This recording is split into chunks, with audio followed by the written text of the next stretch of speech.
Hola a todos, ¿cómo estáis? Os quiero presentar a un gran amigo mío con el que he compartido muchas horas, muchas ideas y él es el escritor de dos grandes libros. Uno de ellos se llama Nuntius, el mensajero, y otro es Nuntius, el camino de la conciencia. Se llama Juan Rivas, yo le llamo Kiki, y prefiero que él os cuente más sobre estos dos libros. ¿Qué tal, Mateo? Un placer siempre hablar contigo de tantas cosas que hemos hablado ya y cada vez que hablamos encontramos nuevos temas para hablar. Te agradezco la presentación y el tiempo, sobre todo para la entrevista, ¿verdad? Bueno, básicamente lo que quería hacer era presentar los dos libros, ¿verdad? Este es el primer libro, que es Nuntius el Mensajero. Este es el segundo libro, que es Nuntius y el Camino de Conciencia. No sé si se ve bien ahí. Perfecto. ¿Verdad? Son dos libros en donde está plasmada mi experiencia en lo que es la espiritualidad en sí. El primer libro es un libro sobre lo que es una historia, una cortita historia mía de mi biografía desde que nací hasta que llegué al camino de la espiritualidad, ¿verdad? De cómo se fueron dando todas las situaciones para poder arribar al punto en el que estoy hoy, ¿verdad? A veces me llamaba la atención, pensaba que eran muchas coincidencias. Hoy mirándolo desde otro ángulo, como te comentaba, me doy cuenta de que realmente se fueron dando, se fueron provocando y hay muchas cosas que hoy puedo decir que sí, que de tanto buscarlas, finalmente terminé encontrándolas, ¿verdad? Provengo de una familia muy católica, muy católica. Entonces, la primera barrera que tuve con los temas de espiritualidad fueron en mi familia. Mucha gente pensó que había renegado a la religión, algunos hermanos que se me acercaban y me hablaban, y me preguntaban si había cambiado de religión, o si me había vuelto ateo y todo eso. Bueno, generalmente para las personas es muy difícil entender cuando opera cualquier tipo de cambio en un ser querido, y lo primero que hacemos es resistir ese cambio. Eso aplica en todos los ámbitos, no solamente en el ámbito espiritual, ¿verdad? Cuando uno va a emprender un negocio, el pariente siempre se acerca y te dice, ¿estás seguro de lo que vas a hacer? Mira que yo vi mucha gente que fracasó, ¿no? Generalmente son tus amigos muy íntimos los que te dicen, metele, yo estoy contigo, yo te apoyo, ¿verdad? Bueno, en el camino de la espiritualidad es exactamente igual, ¿verdad? Mis amigos me decían, estás loco, pero te veo feliz, te veo contento, entonces seguí en lo que estás haciendo. En mi familia tenés que ver esto bien porque el diablo, la tentación y todo, bueno, eh, son experiencias personales, las grabé en el libro, no tan detalladamente, pero sí como para que se pudiera entender lo que es descubrir que existe otra manera, sobre todo de vivir, existe otra manera de encarar la vida, de encarar la problemática que genera el vivir y sobre todo el convivir con personas. Somos extremadamente distintos todos y tenemos que adaptarnos, ¿verdad? A las necesidades de los demás y a las necesidades nuestras, pero por sobre todas las cosas encontrar un modo que haga que esa convivencia sea real y sea plena, ¿verdad? Y bueno, en el camino de la espiritualidad descubrí que el verdadero motivo que hace que la convivencia sea plena y sea real es el amor. No existe una energía más poderosa que sea el amor como para poder hacer que todo funcione de manera colectiva. El aceptar al otro por amor, ¿verdad? El no criticarlo, no juzgarlo, el no perjudicar, el respetar la vida en todas sus formas, en todas sus manifestaciones, siempre desde el punto de vista del amor. No sentirse ofendido por cualquier cosa que pasa, ¿verdad? Todo eso implica un cambio en la manera de ver y en la manera de pensar de la persona. Y eso es lo que propone la vida de la espiritualidad. Cuando en el segundo libro está ya plasmado lo que es mi experiencia dentro de lo que es la espiritualidad. Porque la espiritualidad, de la manera en que la mayoría de las personas lo percibe, es así como Buda, sentado, y la espiritualidad es totalmente lo contrario. La espiritualidad es compenetrarse con la realidad de la gente y vivir las experiencias de los demás desde el punto de vista del amor, ¿verdad? No es aislarse. Si nos aislamos, todo es fácil. Yo me voy a la punta de un cerro, ahí no me molesta nada, no le molesto a nadie, pero ¿qué trascendencia tiene mi vida? No sé. La espiritualidad está la fuerza de la espiritualidad está en proponer un cambio que sea realizable a través del amor, ¿verdad? En el segundo libro están plasmadas las pruebas que hice, donde se demuestra que espiritualmente el ser humano está preparado para grandes desafíos y para grandes cosas en aras de lo que es la experiencia general del todo, ¿verdad?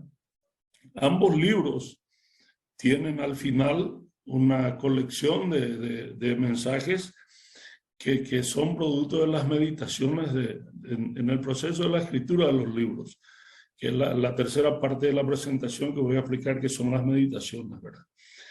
Volviendo a lo que es el tema meramente espiritual, ¿verdad? La espiritualidad no propone un camino único, no propone tampoco un camino como el mejor de todos los caminos, ¿no? La espiritualidad es un camino más, porque de hecho cualquier camino que uno decide transitar para poder expresarse como ser humano en la tierra, si uno lo hace dentro de los parámetros puros del amor, es absolutamente válido.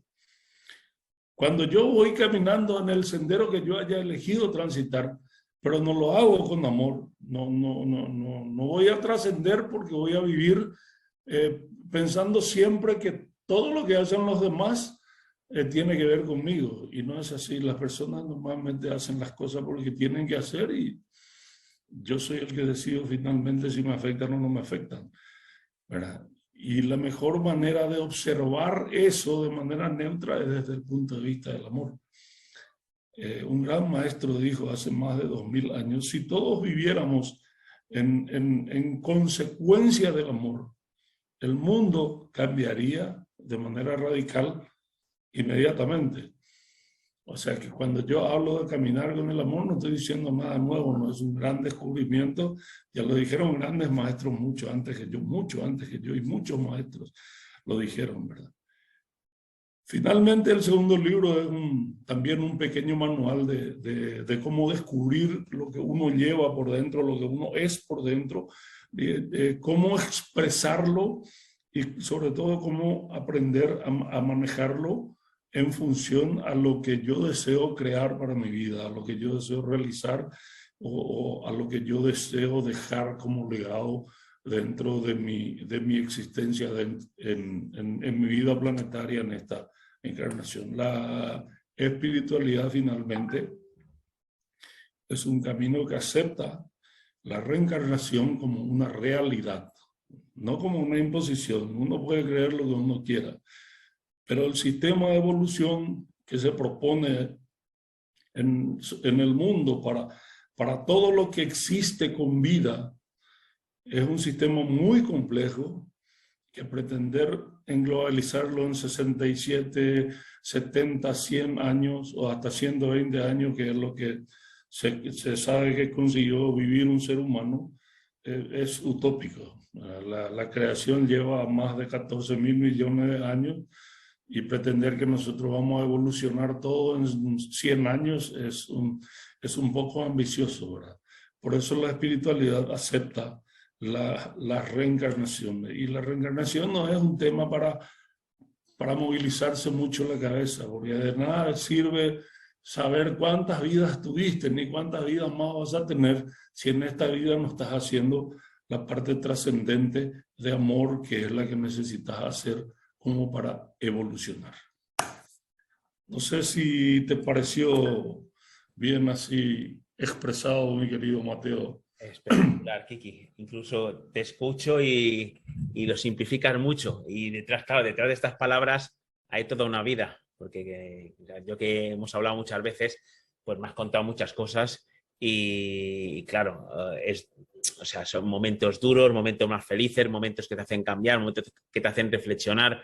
Y claro, hay una vida detrás de estos dos libros. O sea, el Sí mismo. resumen es muy simple, pero hay chicha, como diríamos Sí, sí. aquí. Es simple. Simple no es fácil. Exacto, Eso siempre exacto. aclaro. Estoy de Siempre acuerdo. aclaro que lo simple no es fácil, ¿verdad? Bueno, quiero explicar un poquito lo que es la meditación, ¿verdad? La meditación en sí es una manera de percibir la vida. Eh, Se conoce prácticamente desde el año 3000 los primeros registros que existen de las meditaciones son de las sectas védicas hinduistas, y están plasmadas en lo que hoy conocemos como la costumbre del yoga, ¿verdad? Los yogas o los yogis fueron los primeros en proponer la meditación. Pero la meditación nace conjuntamente con la aparición de eh, las civilizaciones organizadas a nivel del mundo, lo cual las revelaciones en el mundo nunca se dan en un solo sector, siempre aparecen en varios sectores. En este caso, en el mismo tiempo aparecieron, por ejemplo, la civilización del norte chico de Perú, también de Rumania, de Ucrania, parte de China, o sea, son parte de la India. Son procesos que se dieron en un periodo que aproximadamente 3000 años antes de la era cristiana, o sea, estamos hablando de 5000 años antes. No se sabe, como no se sabe tantas cosas, cómo llegó de Occidente hasta Oriente, porque primero la población era muy escasa a nivel mundial, y sin embargo, los esenios, que aparecieron aproximadamente 500 años antes de la era cristiana, los esenios se los reconoce como una secta, ¿verdad? Yo no estoy muy de acuerdo en llamarlos como secta. Los esenios son una población de judíos que se instalaron a orillas del Mar Muerto y hicieron sus propios códigos de vida, estaban en contra de cómo los responsables, vamos a decir, de la parte religiosa de los judíos manipulaban la religión para poder someter al pueblo, ¿verdad? Entonces ellos, cansados de poner en evidencia eso en la parte religiosa, decidieron retirarse y hacer su propia comunidad y formar ellos su propio sistema de vida. Era una comunidad cerrada, cerrada en el sentido de que podías ingresar, ¿verdad? Pero si salías ya no podías volver. Tenían sus propias leyes de convivencia y ellos tienen el primer registro de lo que es la meditación activa. ¿Qué es la meditación activa? La meditación activa es proponer un tema, ¿verdad? Irse a meditar, posteriormente hacer una conclusión de la revelación, o sea, poner por escrito las conclusiones a las que uno arriba en esta meditación, ¿verdad? En el caso de los esenios en Qumran, muchos de ellos no escribían, entonces existían escribas que eran los que estaban destinados a sentarse con cada individuo y tomarle nota de sus propias meditaciones, ¿verdad? Estos se guardaban todo en vasijas y esas vasijas estaban colocadas en estantes en un lugar, en un recinto que ellos consideraban sagrado. De hecho, para acceder a ese recinto, uno tenía que tomar un baño de purificación antes, ¿verdad? Ellos hacían ayuno 2 o 3 veces por semana, dependiendo del grado en el que estaban dentro de la comunidad. No se sabe por qué en el año 200, después de la aparición de la era cristiana, ellos se retiraron de Qumran y desapareció la civilización, ¿verdad? Ahora, lo interesante es que los registros que existen de que Jesucristo fue formado por ellos antes de hacer su aparición pública, ¿verdad? Los cristianos y los católicos no aceptan eso, ¿verdad? Como no aceptan tantas otras cosas. No vamos a detenernos a hablar de eso, no tiene trascendencia.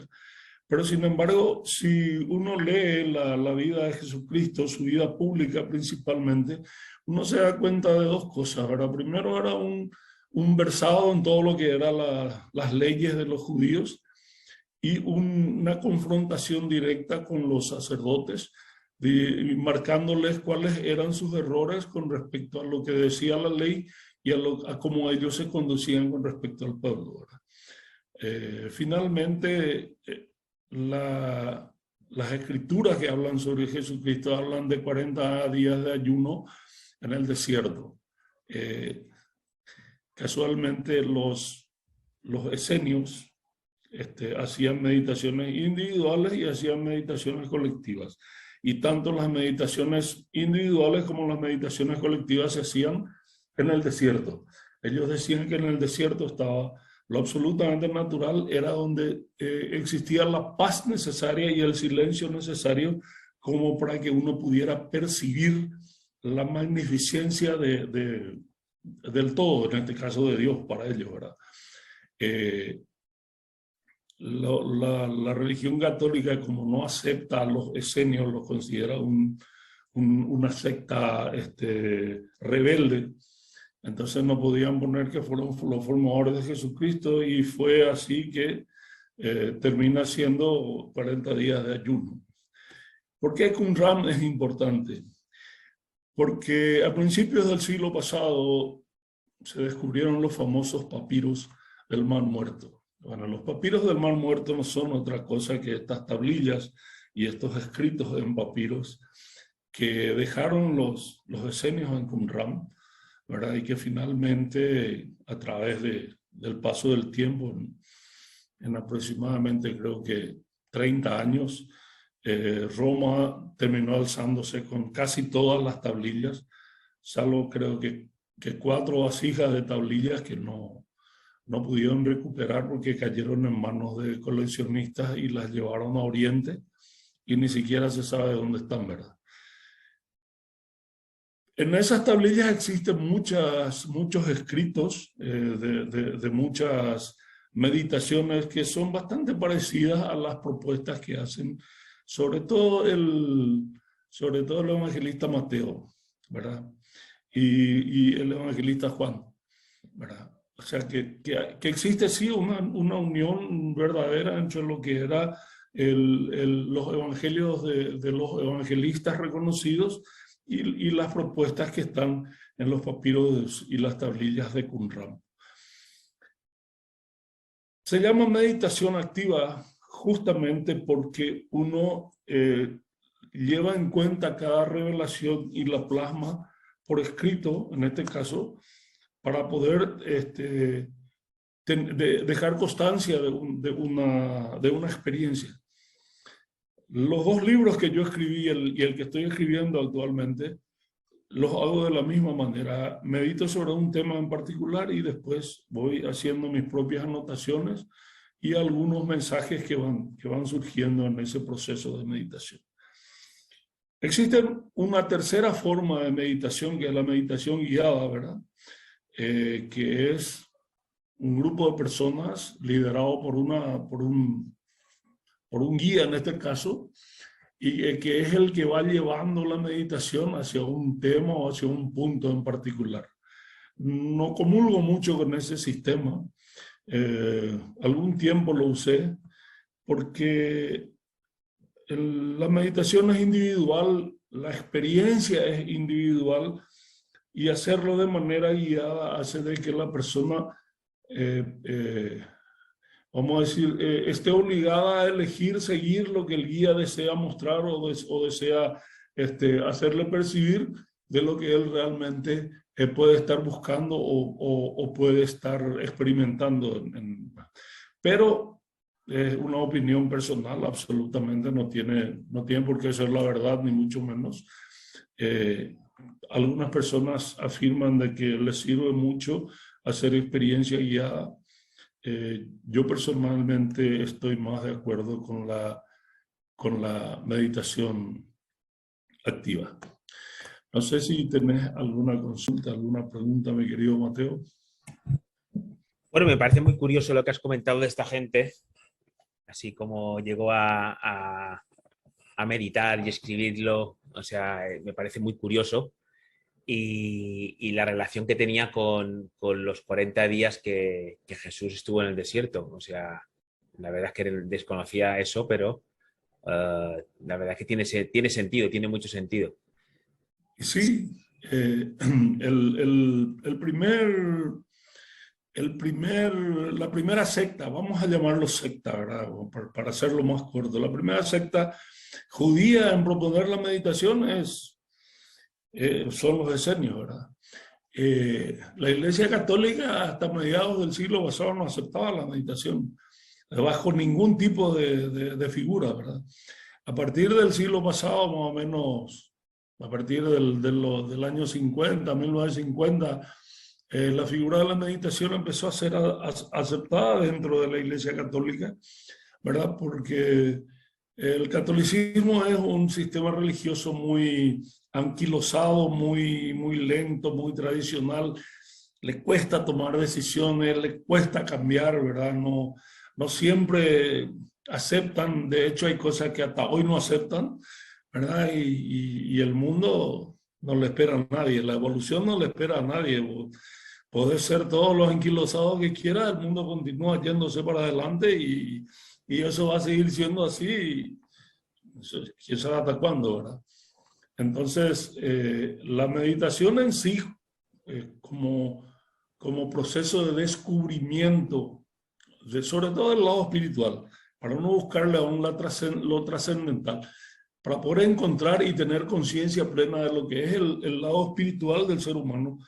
Creo que la mejor herramienta es la meditación. Es una opinión personal, no tiene por qué ser la verdad. Hay personas que se sienten mejor cantando, hay personas que se sienten mejor trotando, otras caminando por el bosque, mirando el mar.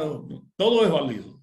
Todo es válido siempre y cuando uno consiga conectar con su lado espiritual, que es donde realmente uno encuentra las verdaderas respuestas para la construcción de la verdad individual de cada uno, porque cada uno tiene que construir su propia verdad. Exacto, así es como dices, Kiki. Otra cosa que me ha gustado, que has descrito, la forma que escribes, haces una meditación y luego escribes, vas meditando un tema, o sea, me ha llamado mucho la atención. Es una cosa que uno diría, bueno, cuando escribes un libro lo haces así. Sí, pero o sea, no me lo había planteado nunca de esta manera el sentarme, ver hacia dónde voy, meditar, hacia dónde vuelo y luego escribirlo. Me ha parecido muy bonito. La, el peregrinar por el camino espiritual, Mateo, te da eso, ¿verdad? Porque a veces, te habrá pasado, estás seguro de que vas a escribir o vas a hablar de un tema en particular o con una persona o con un grupo de personas y sin embargo es como un flash que te aparece en la cabeza, terminas hablando de otra cosa, terminas diciendo otra cosa y a veces hasta te cuestionas de dónde saqué esto que dije ahora, de dónde vino, de dónde salió, por qué vino así, ¿verdad?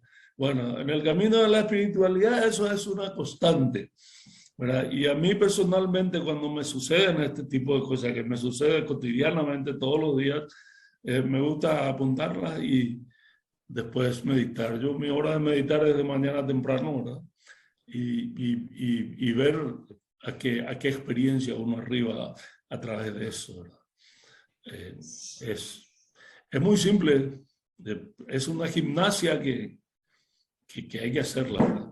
A Pero veces hay que llegar, parece... hay que llegar a verla, hay que llegar a verla, porque Sí, por cierto, lo que pasa es que es como todo, Mateo. A veces al principio, cuando vas a trotar, la primera semana te duelen los tobillos, te duelen las rodillas, y persistir, te deja lo del tobillo, y después ya tu cuerpo dice, che, y el trote, vamos a trotar, vamos a correr, ¿verdad? Bueno, la meditación es igual.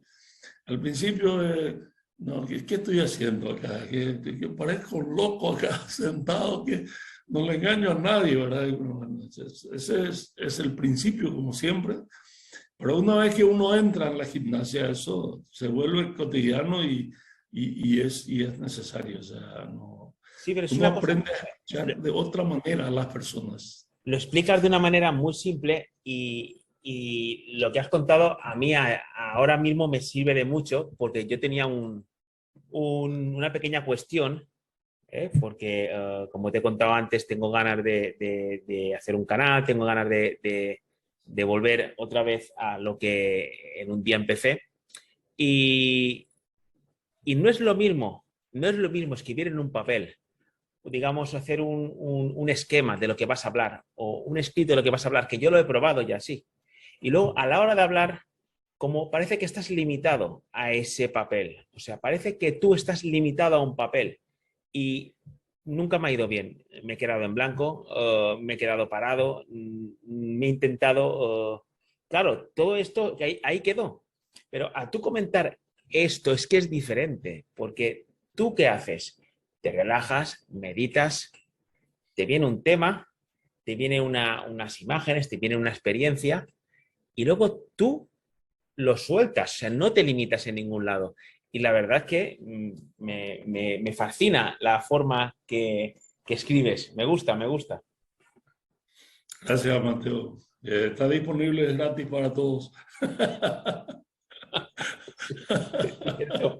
Pero bueno, a veces no valoramos las cosas que son gratuitas.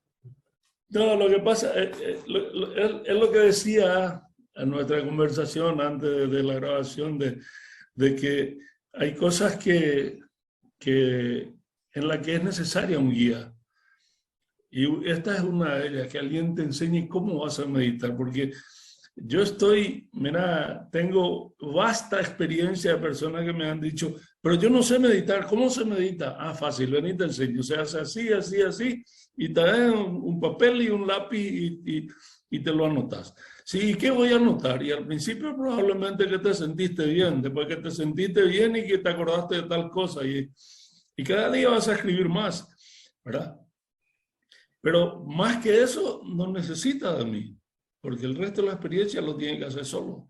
No, yo ya no tengo nada que ver en lo que ella va a experimentar en cada meditación. Exacto, sí, es indicar en la puerta. Estas son las puertas que hay y Claro, cada sí uno. mismo, por supuesto. Y en algunos casos, en el camino de la espiritualidad, sí utilizábamos el hecho que después hacíamos una ronda y cada uno contaba un poco de su experiencia en base a su meditación, pero una cosa escueta, porque tampoco no es una clase magistral, porque finalmente es tu experiencia, no es la experiencia colectiva. Y una cosita, Vicky, que nos quedan 10 minutitos. A ver, Sí, y he oído que estás escribiendo otro libro. sí. ¿Ya nos puedes adelantar una pequeña cosita, algo? ¿Hacia dónde vas? Sí, el libro se llama Entrevista a Dios, ¿verdad?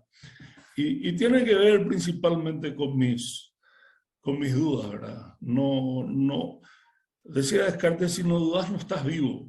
No importa cuán compenetrado estés con Dios, un día te despertás y decís, ¿y si no existe? ¿Y si no está? ¿Y si todo es un gran blef? ¿Y si mi cerebro crea todo esto? O sea, es algo con lo que uno se enfrenta, ¿verdad? No tiene que ver con que seas un peregrino de muchísimos años o seas un peregrino que empezaste ayer. No, tiene que ver con una realidad que es la parte humana de la experiencia del alma en ella, ¿verdad? No, la experiencia humana es una realidad y no podemos obviarla. Y el dudar es un aspecto absolutamente humano y no puede ser obviado, ¿verdad? Así como la fe y la certeza existen, la duda, ¿verdad? También existe, porque es una dualidad. Entonces, mi manera en que estoy escribiendo este libro es el siguiente. O sea, yo escribo la duda que tengo, la medito, y en base a esa meditación la escribo como si fuera una respuesta que estoy recibiendo de él, ¿verdad? Y la verdad es que algunas respuestas me abofetean porque a veces la pregunta que hago parece tan sencilla y sin embargo la respuesta que me da es tan contundente que no hay ni siquiera manera de decir, no, espera, no se puede ni cuestionar, ¿verdad? Es extremadamente fuerte la manera en que responde, ¿verdad? Y no creo que sea un libro tan largo. Yo creo que va a ser un libro más corto. Bueno, no sé cuántas preguntas las incorporaré y algunos otros temas más que van a ir de complemento, ¿verdad? Que este libro espero poder publicarlo todavía a fin de este año, ¿verdad? Todavía no puedo conseguir abrir una cuenta en los Estados Unidos para poder subirlo a Amazon, pero sigo intentando. Cuando lo consiga, ustedes, mis amigos que están en el extranjero, van a ser los primeros en saber, por lo menos para que puedan leer y decir, ah, bueno, este loco, por lo visto, por lo menos escribe. A ver, Kiki, una cosita para que no nos quede ninguna duda. ¿Dónde Sí. podemos encontrar, dónde podemos comprar estos libros? Y no tengo la manera, Mateo, de subirlo aún, es lo que te estaba diciendo, ¿verdad?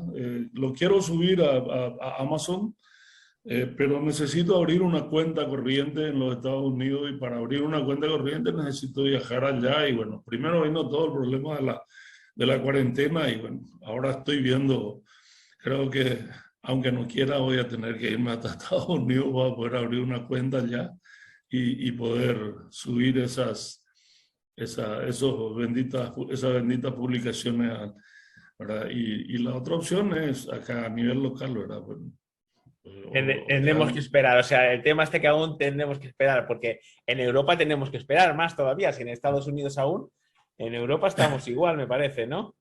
no, pero de Amazon ustedes lo pueden comprar o no. Yo creo que sí. Yo creo Ah, que vale, vale, pueden. vale. Bueno, esa era la duda, esa era la duda que ha quedado resuelta. Luego abajo del vídeo pondremos también dónde conseguirlo.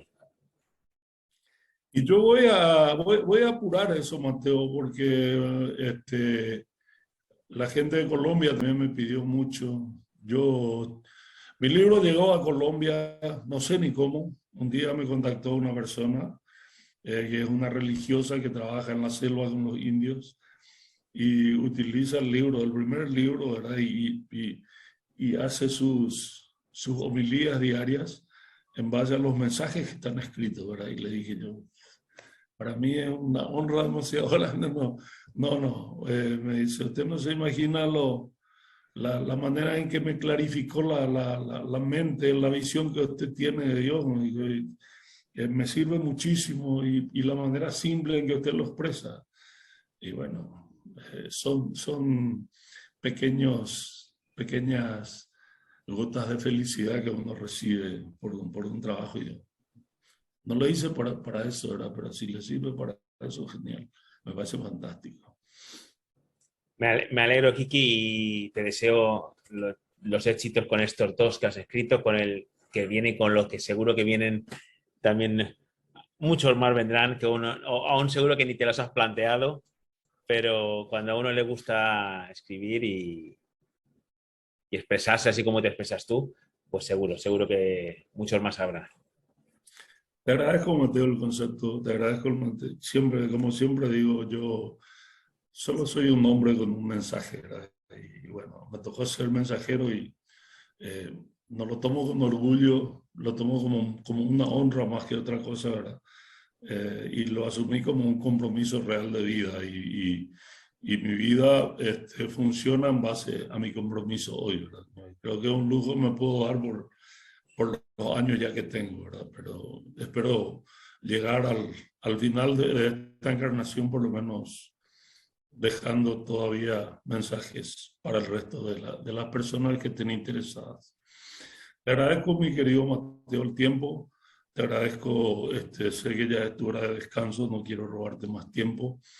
El placer inmenso siempre de verte y hablar contigo, sabes que te tengo un aprecio de hermano muy grande. Para mí ustedes significaron mucho durante la cuarentena. Creo que todos nos hemos ayudado mutuamente y para mí fue muy válido. Y sentí mucho que se haya disgregado el grupo, pero bueno, las cosas son como tienen que ser y no como nosotros generalmente queremos que sean, ¿verdad? Entonces, te mando un abrazo de luz virtual, ¿verdad? Y espero algún día poder llegar a tu amada isla y dártelo personalmente. Y espero que que no pase tanto tiempo para eso. Kiki, el placer es mutuo, es un placer oírte y hablar contigo. Y bueno, si no vienes tú, tengo ganas de viajar, como sabes, y solo es Cuando quieras. un salto, como dicen. Muchas gracias, Cuando Kiki. quieras. Nos vemos Un pronto. abrazo grande. Un abrazo. Nos vemos pronto. Un abrazo grande.